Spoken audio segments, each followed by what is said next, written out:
And this morning I wanted to talk a little bit about contemplation and transformation, because for me the two go together. And one teacher that I found here to remind me about contemplation is the lake. And I go there as often as I can every week. And it amazes me that every time I go it's different. The color and the quality of the waves. Some days it's a rolling field of cobalt blue, and other times it's choppy and gray like the Atlantic Ocean that I grew up near. Some days there's a riot of white-edged waves tumbling and trailing lines of sun. And some days it's still, perfectly still, like a plate of water or a liquid mirror. And those days, it always takes me by surprise. And at first I'm startled by the stillness. And it seems as if someone pulled a plug and the power went off and all the energy was drained out of it. And on those days, I come into the presence of this enormous water being, and it reminds me to slow down, to be still, to encounter a different way of being and knowing and seeing. And I literally can see differently. I see the bottom of the lake and the ridges that the waves press into it, and I see little schools of fish. And I see these enormous stones like this size that are always there every day, but I can't see them when the water is moving. And this still water reminds me of the importance of being intentional about turning the power off, slowing down, and being still. The news and demands and experiences from the outside world and life are constantly pouring into us, churning things up, requiring our attention, requiring our focused analysis and our interpretation. But it's equally important to quiet the mind and spend time in contemplation. And the still water reminds me of that. Tara Brach, Buddhist teacher, says, beneath the turbulence of our world, thoughts and emotions, exists a profound stillness, a silent awareness that is capable of limitless love. This stillness is an inner sanctuary of peace and wisdom in the midst of all difficulty. And the poet Mary Oliver writes, stillness, one of the doors into the temple. And the word contemplation has the word temple in it. And it conveys a space that is set aside, a non-ordinary quality of attention and a way of seeing that has calmness and breadth and depth, and where one senses interconnectedness with all that is, a reverence, a peace, and a wisdom.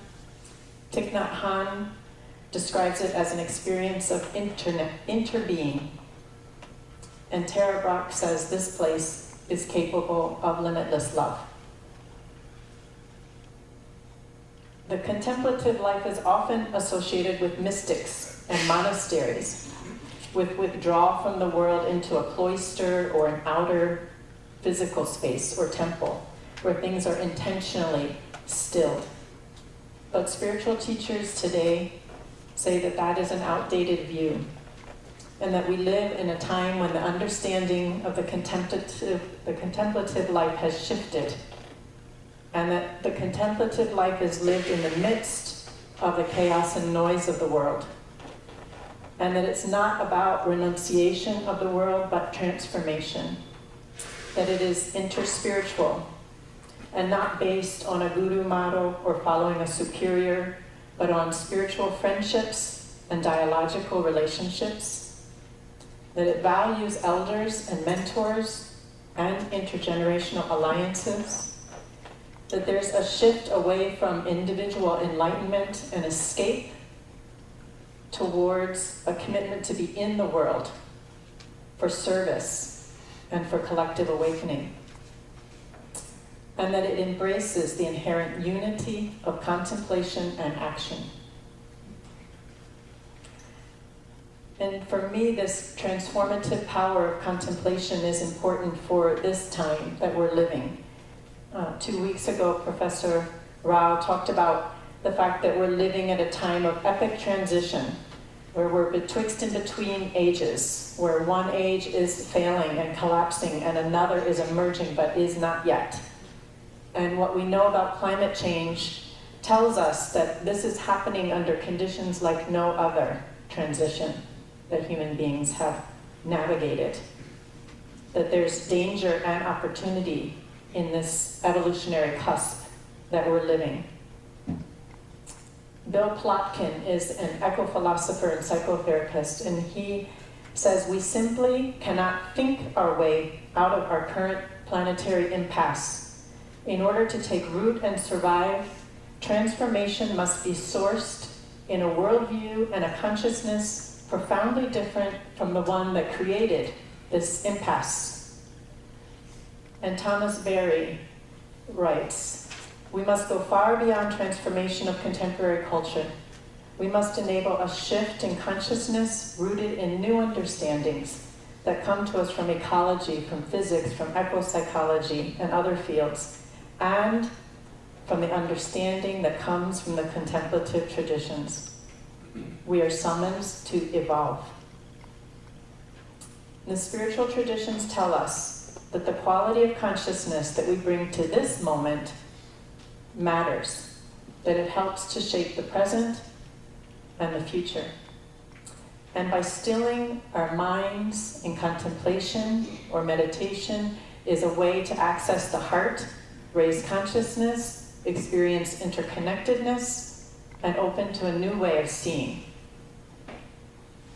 Franciscan friar Richard Rohr, who heads the Center for Contemplation and Action in New Mexico, writes, "Contemplation is transformational because it untrains us in reactive responses.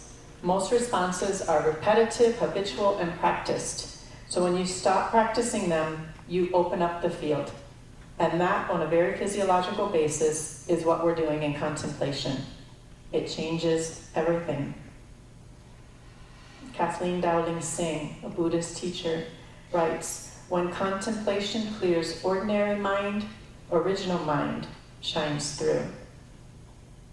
And Caroline Meese says, "Contemplation is about seeing the self and the world unmasked.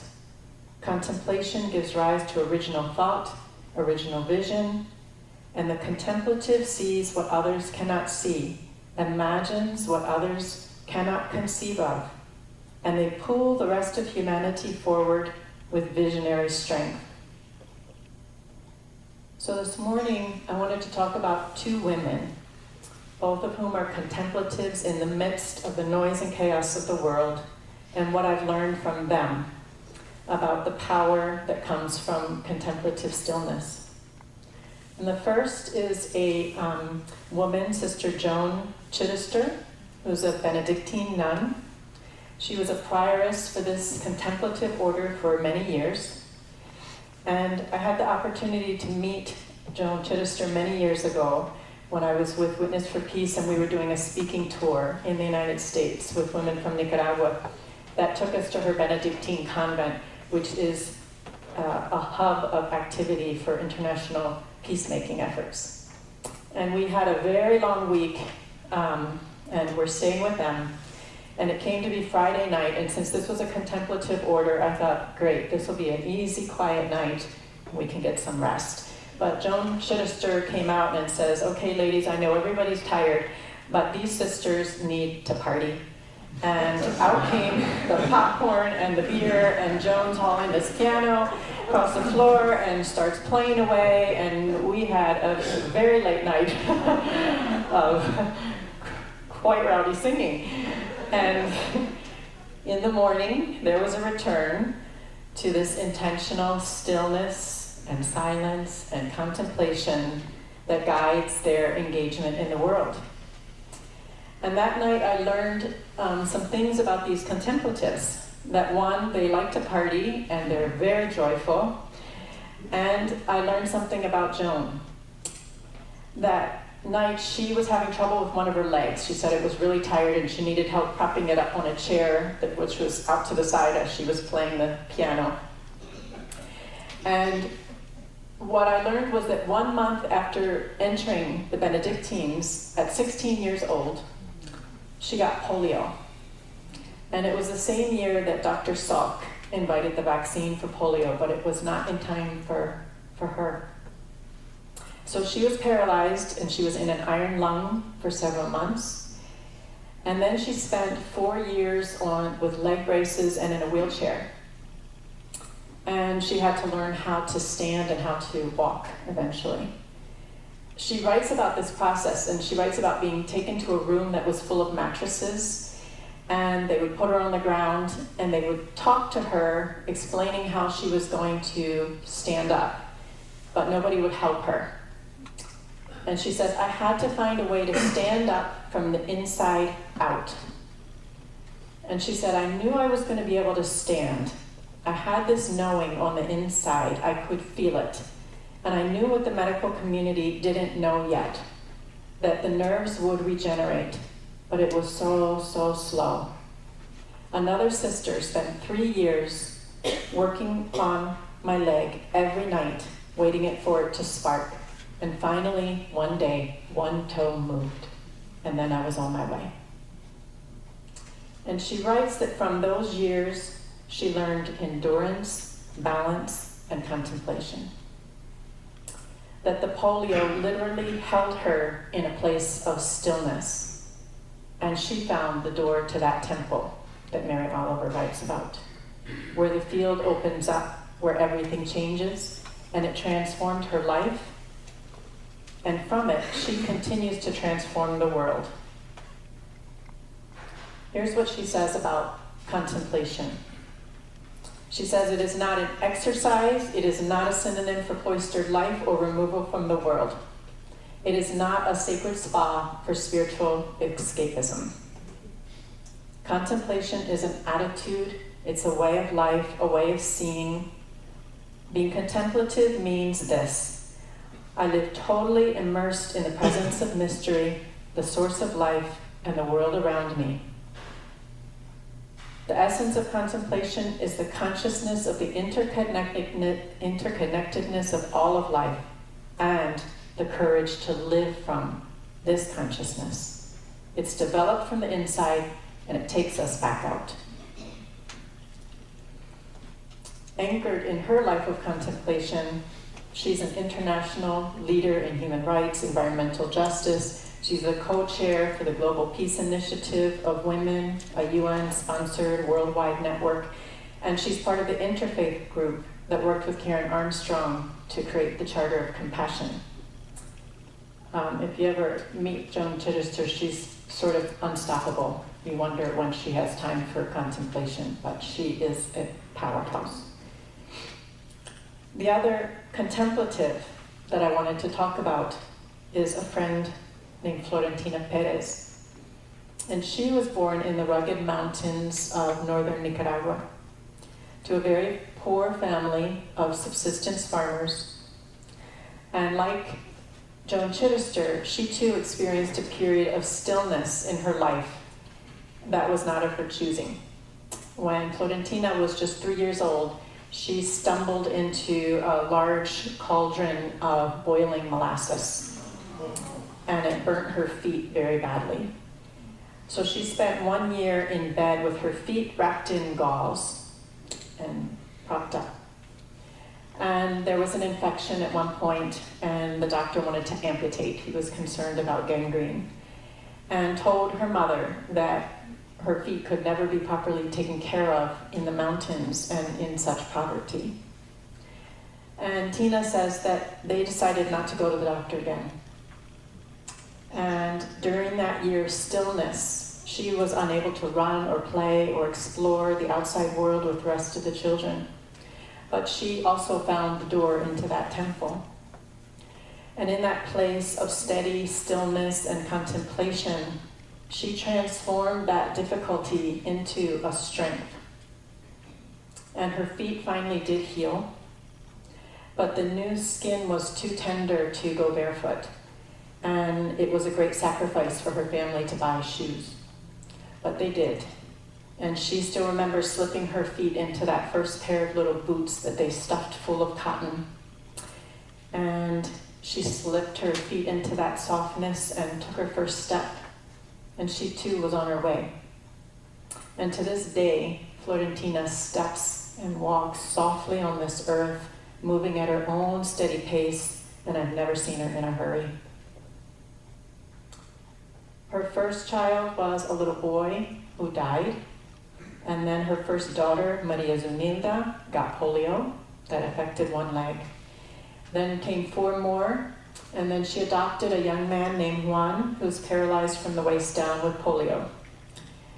And they lived through those tumultuous years of dictatorship and revolution. And then one New Year's Eve evening, the farming cooperative that she is part of was attacked during the Contra War. And that night, Tina evacuated, led all the children from the community down the back of a mountain so that they could escape to safety. And when they came back up in the morning, she found that Zunilda, her oldest daughter, her husband, and many others had been killed that night. Juan survived. He was able to drag himself into a bomb shelter and pass unseen. So at this time, Witness for Peace invited her to come to a speaking tour to the United States to tell her story. And I went with her, and I remember translating for her as she spoke to an enormous crowd that was gathered on the mall, the National Mall outside in Washington, D.C. Her thick black braids still smelling of the smoke from her cook fire from her home in those rugged mountains. And she was calm and steady and so, so strong. And I can still remember feeling her stillness at that time in the midst of so much loss and chaos, and how she steadied and softened everything around her, and how she pulled others forward with the strength of her vision that seemed to come from some exquisitely beautiful place in her heart. That I think D.H. Lawrence must have known something about, because when I saw this poem, I said, that's it. He writes, "There's nothing to save now, all is lost, but a tiny core of stillness in the heart, like the eye of a violet."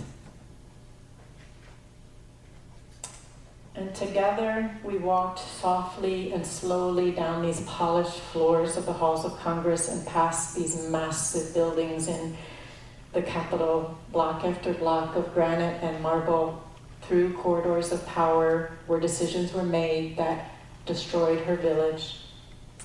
And at one point I said to her, "Florentina, what do you think of this place?" And she got very, very still. And we must have walked 3 full blocks before she answered. And then she said, "There are a lot of squirrels here, and I like the squirrels. And the trees are so, so beautiful." And at first I thought, she's being polite. And then I realized that her response was not coming from a place of being nice or sentimental, nor of justifiable anger, and she was not impressed with the weight of power. But her response came from a place of kindness, the kind of kindness that Naomi Shihab Nye writes of in her poem, when she writes, "Before you know kindness as the deepest thing inside, you must know sorrow as the other deepest thing.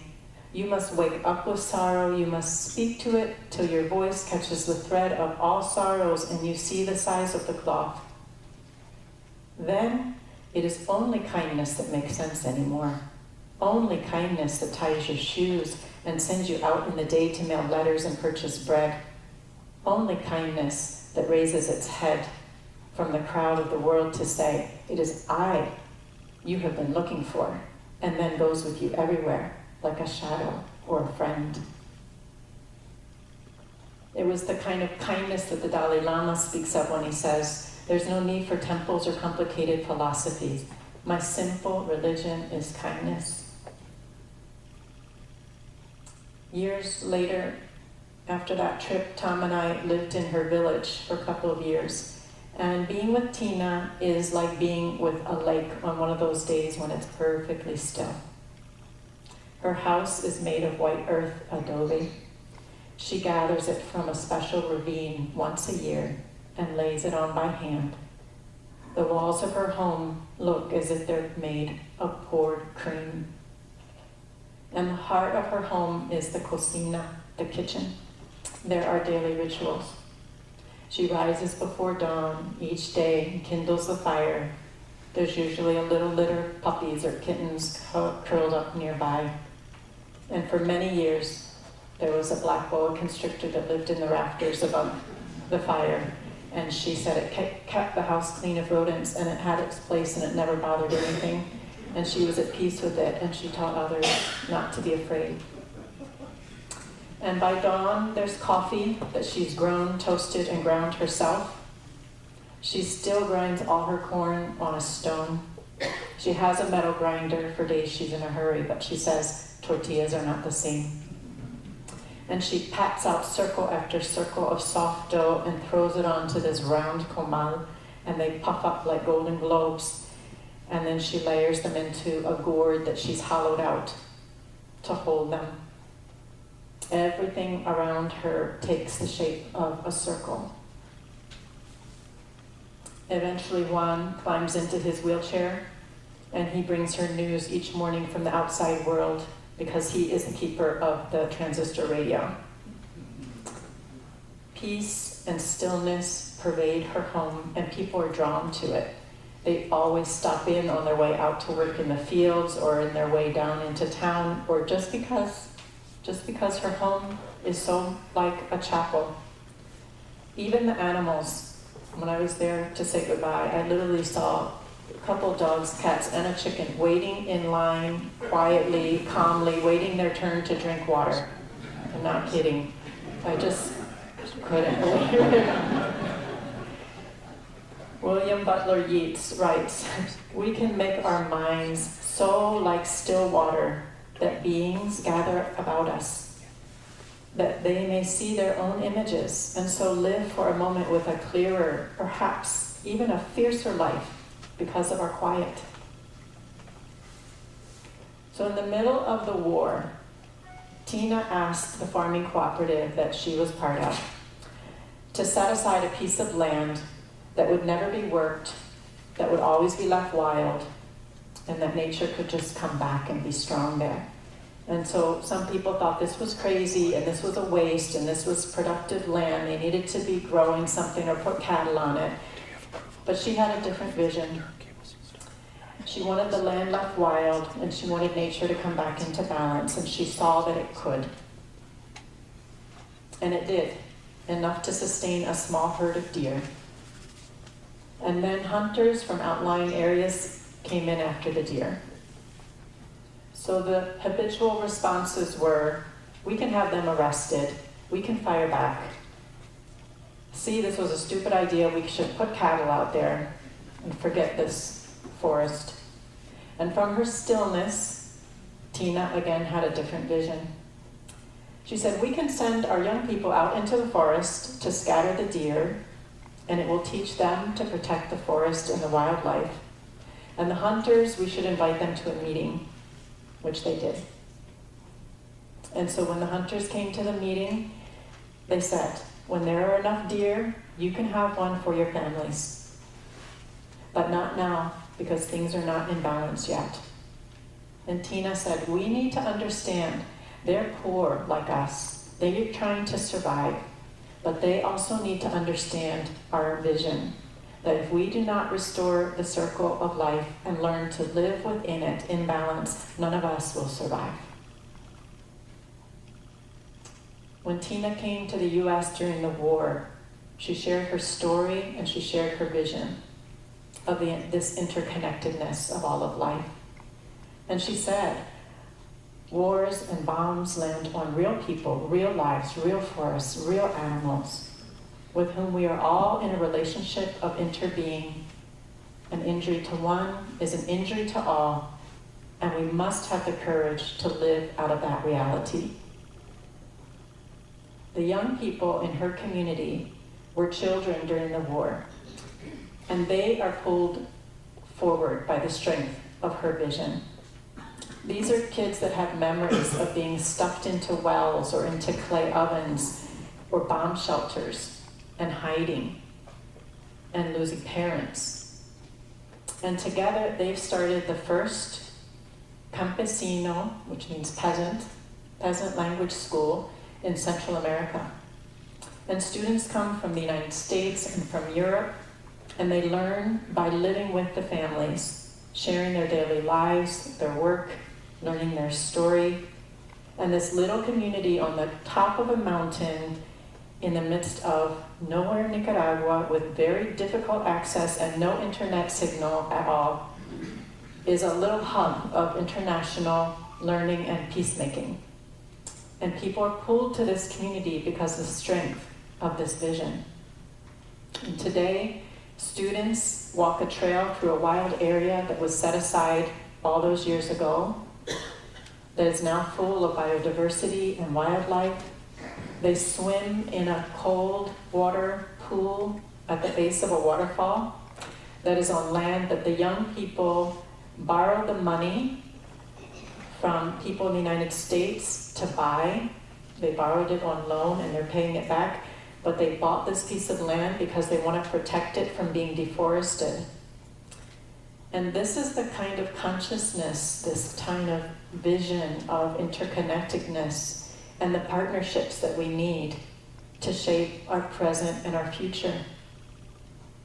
Last weekend and all this week, I was following the story of Native American youth from North Dakota who were in DC to deliver a petition for an injunction to stop a pipeline that's going to carry fracked oil across their reservation right on the edge of it, but it threatens their whole water supply, sacred lands, burial sites, and wildlife habitat. And they ran to Washington, D.C., 2,000 miles from North Dakota. And that run comes out of contemplation. It comes out of a way of seeing and action that is congruent with that seeing. And this week, the first arrests were made at the Sacred Stones encampment at the site where this pipeline is going to go through, where people have been sustaining a vigil, nonviolent vigil, since April.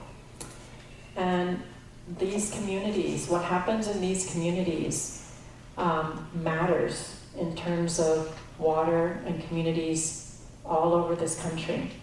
And they're asking for help. They need people to sign a petition. They need help with their legal defense fund. But this is, again, is the consciousness and the types of partnerships that we need to shape our present and our future. This week in Montreal, Canada, there are people gathered from around the world at the World Social Forum, where people are seeking solutions and finding ways to create life-sustaining world society. The first World Social Forum was in Brazil in 2001, and they've traveled around the world, and this is the first social forum to be held in the global north. And their title is Another World is Needed, Together It is Possible. And it's rooted in the praxis of the inherent unity of contemplation and action. We often think of contemplation as non-action, but what these people who practice it, these practitioners like Joan and Tina and many other social movement leaders, say is it's the place to source the vision and then it informs the right action. We've sent many students to that school on the mountaintop in Nicaragua, and again, they tell us about meeting Tina, about coming into her contemplative presence, of being in the chapel of her home that's permeated with stillness and aliveness and that experience of interbeing. They speak of there, in that place, finding the door into that temple, and that experience itself is transformative. They take it with them. And it wasn't until I was preparing this whole reflection and thinking about contemplation and the power that can come out of it that I realized that both of these women, one thing they have in common is that they both had experiences in their life of apparent powerlessness, of being literally unable to move and feeling stuck. And both of them learned to anchor themselves in that stillness and use it as a fulcrum for transformation. And I realize this is why they speak to me right now at this time, when we're betwixt and between ages, when systems collapse and collide and unravel around us, when there's times when we feel stuck and powerless, when we see shooting after shooting, strike after strike, just this weekend, Queens, Milwaukee, Syria.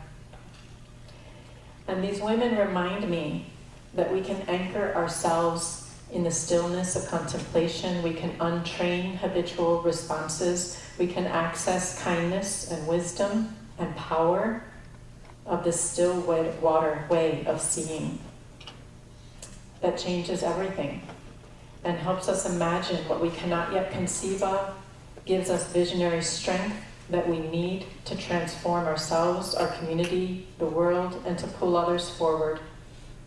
And we have an enormous teacher right here.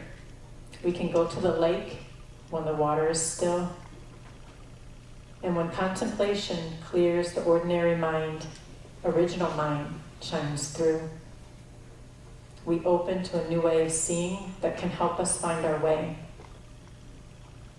And in the Native American tradition, many times, the eagle is the seer. So I wanted to end with this poem, the Eagle poem, by Joy Harjo. Because contemplation is about seeing and knowing how to act. So Joy Harjo says, to pray, you open your whole self, to sky, to earth, to sun, to moon, to one whole voice that is you. And know there is more that you can't see, can't hear, can't know, except in moments, steadily growing, and in languages that aren't always sound, but other circles of motion. Like eagle that Sunday morning over Salt River, circled in blue sky, in wind, swept our hearts clean with sacred wings. When you see ourselves and know that we must take the utmost care and kindness in all things. Breathe in, knowing we are made of all of this, and breathe, knowing we are truly blessed, because we were born and die soon within a true circle of motion, like eagle rounding out the morning inside us. We pray that it be done in beauty and in beauty.